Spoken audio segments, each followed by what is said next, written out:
नमस्कार दोस्तों, फिर से स्वागत है आपका मिशन 2020 कंपटीशन क्लासेज कानपुर में। देखिए दोस्तों, कल हमने चौहान वंश के बारे में जो पढ़ा और उसमें हमने अजयराज तक, चौहान वंश के जो शासक अजयराज तक अध्ययन कर चुके थे हम। और अब हम आगे दो महत्वपूर्ण शासक जिनका आज हम अध्ययन करने जा रहे हैं, और वो महत्वपूर्ण शासक है दोस्तों। एक तो है अर्णोराज, जिसका शासनकाल माना जाता है दोस्तों 1133 से 1155। और सबसे महत्वपूर्ण शासक चौहान वंश के, यानी कि अगर हम ये कहें कि चौहान वंश का जो स्वर्णकाल अगर माना जाता है तो वो माना जाता है विग्रहराज चतुर्थ के शासनकाल को, जिसका शासनकाल रहा है दोस्तों 1158 से 1163। तो आज हम इन दोनों महान शासकों के बारे में अध्ययन करेंगे दोस्तों, और ध्यान से हमें इनको पढ़ना है, क्योंकि ज़्यादातर बहुत सारी एग्जाम ऐसी है जिसमें लगभग अगर हम बात करें विग्रहराज चतुर्थ की तो यहाँ से प्रश्न बनता ही बनता है। इसलिए विग्रहराज चतुर्थ को हमें बहुत ध्यान से पढ़ना है। मगर इससे पहले देखिए दोस्तों, हम सबसे पहले जो शासक पढ़ने जा रहे हैं, और वो शासक है दोस्तों अर्णोराज, यानी कि अर्णोराज, जिसे हम आनाजी भी कहते हैं। क्या कहते हैं दोस्तों? इसी का एक नाम है आनाजी। क्या नाम है? आनाजी। अर्णोराज, अर्णोराज जिसका शासनकाल 1133 से 1155 तक रहा है।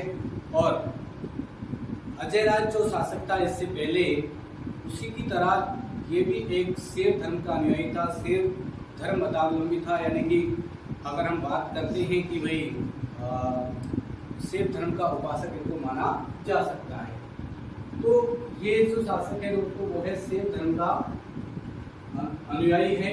और इसी के शासनकाल में ऐसा माना जाता है कि तुर्की आक्रमण हुए, और तुर्की आक्रमणकारियों को इसने बड़ी आसानी से पराजित किया, और मालवा के शासकों को भी पराजित किया, ऐसा इसके बारे में उल्लेख मिलता है। परंतु देखिए दोस्तों, इस शासक को गुजरात के चालुक शासक थे, जिनका नाम था कुमारपाल। क्या नाम था दोस्तों? कुमारपाल। तो कुमारपाल ने इसको पराजित किया। देखिए, शैव धर्म का अनुयायी था दोस्तों, तुर्की और मालवा शासकों को उसने पराजित किया है। परंतु गुजरात के एक शासक थे जिनका नाम था कुमारपाल, कुमारपाल से अर्णोराज पराजित हुए हैं। इनकी उपाधि है, देखिए इससे पहले अगर हम बात करें महाराजा धीराज, तो महाराजा धीराज की उपाधि धारण करने वाला प्रथम शासक चौहान शासक सिंहराज हुआ करता था। परंतु देखिए, इस शासक ने 3 उपाधियां धारण की: परमेश्वर, परम भट्टारक, यानी कि महाराजा धीराज, परमेश्वर, परम भट्टारक जिसे कहा जाता है, वो शासक है दोस्तों अर्णोराज। देखिए, इसके दरबारी जो कवि थे, इसके दरबार में दो महान विद्वान कवि जो रहा करते थे, उनका नाम था देवबोध और धर्मघोष। ये याद रखना है, क्योंकि ज्यादातर कई बार ऐसा प्रश्न पूछा जा सकता है कि अर्णोराज के दरबारी कवि निम्नलिखित में से कौन नहीं है अथवा है। तो अगर हम बात करते हैं दोस्तों, देवबोध और धर्मघोष, ये दोनों ही अर्णोराज के प्रसिद्ध दरबारी कवि, प्रसिद्ध विद्वान माने जाते हैं। अब देखिए दोस्तों, इनके पुत्र हुए थे जगदेव। दूसरे इनके पुत्र का जो नाम था विग्रहराज चतुर्थ और सोमेश्वर, 3 इनके पुत्र हुए थे, जिनमें से जगदेव जो था, इस जगदेव ने अर्णोराज की हत्या कर दी। यानी कि अपने पिता अर्णोराज की हत्या किसने की है?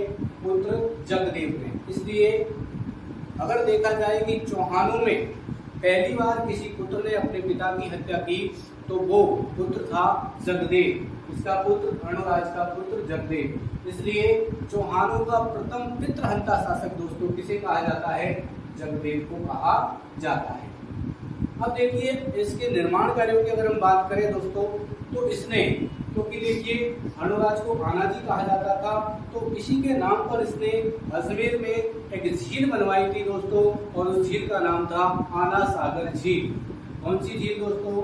आना सागर झील। आना सागर झील को एक बार जहांगीर यहाँ पर आए थे तो जहांगीर ने आना सागर झील में ही एक बाग लगवाया जिसका नाम था दौलता बाग, जिसको हम वर्तमान में दोस्तों सुभाष उद्यान के नाम से जानते हैं। आगे अगर हम बात करते हैं दोस्तों शाहजहां की, तो शाहजहां भी जहांगीर के पुत्र थे और ये जब यहाँ पर आए तो इन्होंने 5 बारादरियों का निर्माण करवाया। बारादरी का मतलब ऐसा माना जाता है कि वहाँ पर उस झील में सीढ़ियों का निर्माण करवाया। किसने करवाया था दोस्तों? शाहजहां ने। और जहांगीर ने दौलता बाग लगवाया जिसे वर्तमान में सुभाष उद्यान कहते हैं दोस्तों।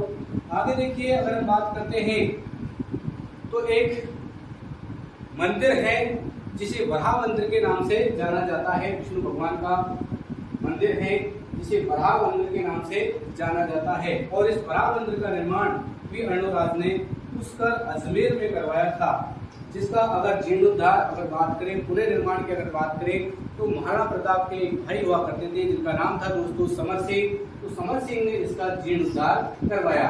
वराह मंदिर का निर्माण की अगर बात आती है दोस्तों तो हम इसने करवाया इसका निर्माण अर्णोराज ने। और कहाँ पर करवाया दोस्तों? पुष्कर अजमेर में। इसके अगर जीर्णोद्धार की बात करें, पूरे निर्माण की बात करें तो महाराणा प्रताप के भाई समर सिंह ने इसका जीर्णोद्धार करवाया है। ऐसा भी माना जाता है, ऐसी भी कुछ बातें प्रचलित है कि जो मुगल सम्राट जहांगीर थे उन्होंने इसमें जो मूर्ति थी, भगवान की जो मूर्ति थी इस मंदिर में, उसको जहांगीर ने आना सागर झील में फिकवा दिया था, ऐसा इनके बारे में एक मत है। तो इस प्रकार हमने अर्णोराज को देखा।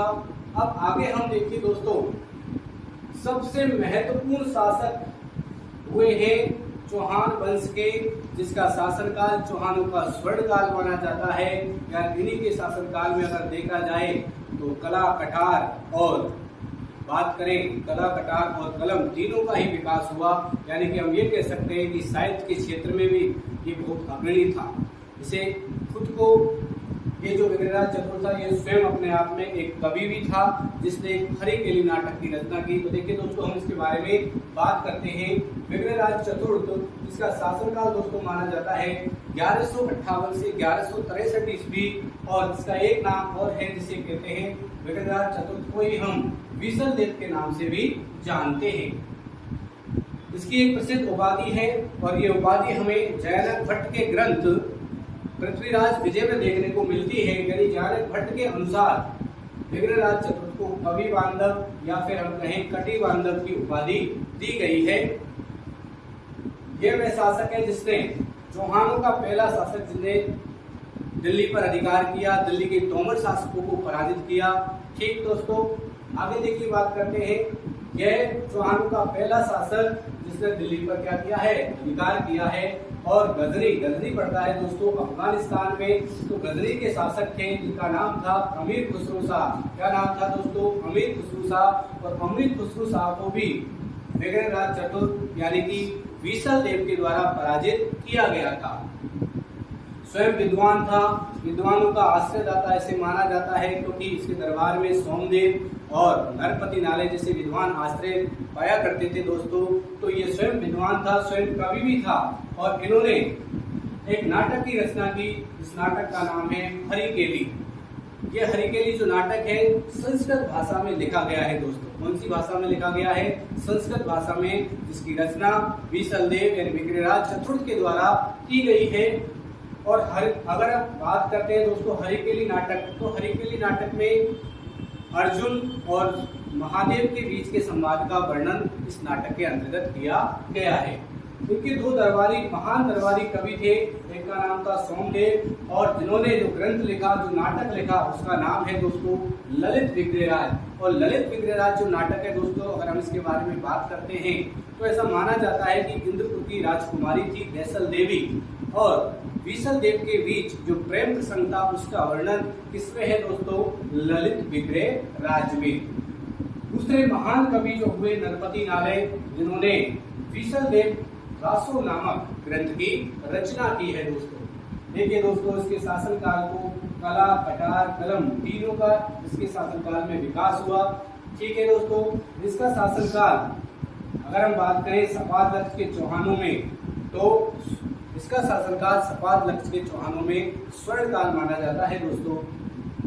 निर्माण कार्यों की अगर बात कर लें तो देखिए दोस्तों, हम बात करते हैं निर्माण कार्यों की, तो विग्रहराज चतुर्थ ने अजमेर में एक संस्कृत पाठशाला का निर्माण करवाया था और उसका नाम सरस्वती कंठाभरण के नाम से उसको जाना जाता है। परंतु देखिए दोस्तों, इस संस्कृत पाठशाला को अगर हम बात करते हैं, एक गुलाम वंश के शासक हुए थे कुतुबुद्दीन ऐबक। देखिए, कुतुबुद्दीन ऐबक के द्वारा संस्कृत पाठशाला को तुड़वा दिया गया और इसके स्थान पर मस्जिद का निर्माण करवाया और उस मस्जिद को हम दोस्तों 2.5 दिन के झोपड़ा के नाम से जानते हैं। 2.5 दिन के झोपड़े के नाम से जानते हैं। तो संस्कृत पाठशाला दोस्तों विग्रहराज चतुर्थ के द्वारा बनाई गई और उसी संस्कृत पाठशाला को गिरा करके उसके स्थान पर मस्जिद बनवाई गई और वो मस्जिद बनवाई थी कुतुबुद्दीन ऐबक ने। और ऐसा माना जाता है, एक विद्वान हुए थे पर्सी ब्राउन और एक विद्वान हुए थे दोस्तों जिनका नाम था जॉन मार्शल। जॉन मार्शल का मानना है दोस्तों कि ये जो संस्कृत पाठशाला के स्थान पर जो मस्जिद बनी थी वो 2.5 दिन में बना करके इसका पूर्ण निर्माण किया गया था। इस वजह से इसको 2.5 दिन का झोपड़ा कह देते हैं। उसी प्रकार एक इतिहासकार और हुए पर्सी ब्राउन, उनका मानना यह है कि यहाँ पर संत पंजाब शाह की याद में 2.5 दिन का उर्स लगता है, इसलिए इसका नाम 2.5 दिन का झोपड़ा पड़ गया था। ठीक है दोस्तों, तो संस्कृत पाठशाला को किसने तुड़वाया? कुतुबुद्दीन ऐबक ने, और उसकी जगह मस्जिद का निर्माण कराया जिसका नाम था 2.5 दिन का झोपड़ा। देखिए दोस्तों, अगर इस 2.5 दिन के झोपड़े के बारे में हम बात करते हैं तो ये जो मस्जिद है इसके अंदर 16 खंबे हैं। इस वजह से इस मस्जिद को 16 खंभों का महल भी कहा गया है। क्या कहा गया है दोस्तों? इसको 16 खंभों का महल, 16 खंभों का महल भी कहा गया है। 16 खंभों का महल भी किसको कहा गया है दोस्तों? 2.5 दिन के झोपड़े को। ऐसा भी माना जाता है कि कुतुबुद्दीन ऐबक इसका पूर्ण निर्माण नहीं करवा पाया, यानी कि इसको अधूरा छोड़ दिया गया था, इसलिए इसको राजस्थान की अगर हम बात करें दोस्तों तो पहली अधूरी मस्जिद भी माना जाता है। अगर आपसे पूछा जाए दोस्तों कि राजस्थान में पहली पूर्ण मस्जिद कहाँ पर बनी, तो बनी थी दोस्तों मयाना भरतपुर में। ठीक है दोस्तों, आगे हम बात करते हैं निर्माण कार्यों में। तो बीसलपुर, पहली बात तो बीसलपुर कस्बा, जो कि बीसलपुर कस्बे का कस्बा भी बीसल देव द्वारा बसाया गया और वहीं पर ही उसने बीसल सागर तालाब का निर्माण भी करवाया था। अब देखिए दोस्तों, कुछ इतिहासकार हैं, डॉक्टर दशरथ शर्मा, उनका मानना है कि भाई देखो, ये अच्छा सेना अध्यक्ष के साथ साथ, सेना अध्यक्ष होने के साथ साथ एक विजेता, एक साहित्य को संरक्षण देने वाला तथा एक अच्छा कवि और एक अच्छी सूझबूझ रखने वाला शासक था। इसका मानना है डॉक्टर दशरथ शर्मा का। आगे देखिए दोस्तों, एक महान कवि सोमदेव, इन्होंने विजेताओं में नहीं विद्वानों में भी अग्रणी माना है किसे? विग्रहराज चतुर्थ को। सोमदेव ने विग्रहराज चतुर्थ को विजेताओं में ही नहीं अपितु विद्वानों में भी अग्रणी माना है, विद्वानों में भी श्रेष्ठ की संज्ञा दी है।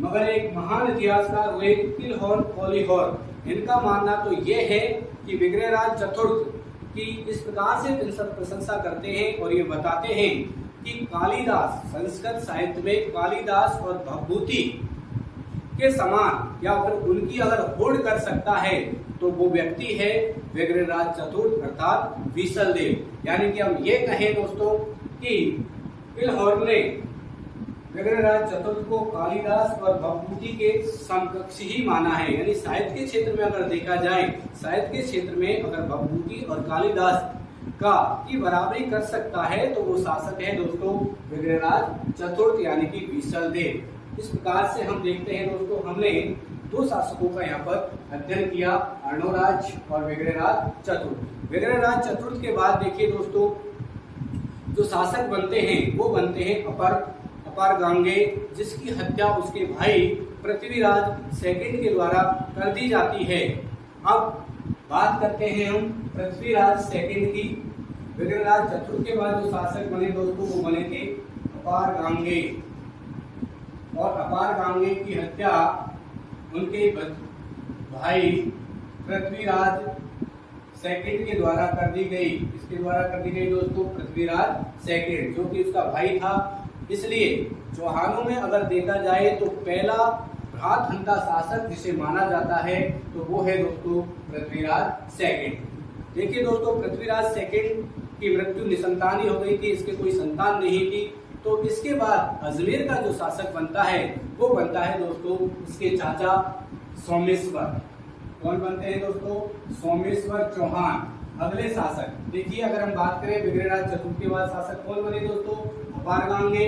उसकी हत्या उसके भाई पृथ्वीराज सेकंड के द्वारा कर दी गई और पृथ्वीराज सेकंड निसंतान ही इनकी मृत्यु हो गई थी। तो इनके स्थान पर फिर अजमेर का जो शासक बना वो बना सोमेश्वर चौहान। तो देखिए दोस्तों, इस सोमेश्वर चौहान का एक मंत्री हुआ करता था जिसका नाम था कैमास। क्या नाम था दोस्तों? कैमास राठौड़, या पर हम इसे कह सकते हैं कदम्मास। तो इस कैमास राठौड़ ने एक दुर्ग का निर्माण कराया जिस दुर्ग का नाम था अहिछत्रगढ़, जिसे हम नागौर दुर्ग के नाम से भी जानते हैं। उसका उपनाम भी ये कहा जा सकता है, अहिछत्रगढ़ को नागदुर्ग और नगाना दुर्ग के नाम से भी जाना जा सकता है। तो इस प्रकार से हमने ये सारे अणुराज और विग्रहराज, इसके बाद हमने देखा परगांगे, परगांगे के बाद हमने देखा दोस्तों पृथ्वीराज सेकंड, पृथ्वीराज सेकंड के बाद हमने देखा सोमेश्वर चौहान। अब सोमेश्वर चौहान के बाद जो सबसे महत्वपूर्ण शासक जो अजमेर के चौहानों में आते हैं और अंतिम शासक, उनका नाम है पृथ्वीराज तृतीय यानी कि पृथ्वीराज चौहान, जिसके बारे में हम दोस्तों अगला वीडियो लेकर के आएंगे। जब तक के लिए थैंक यू, धन्यवाद, जय हिंद, जय भारत।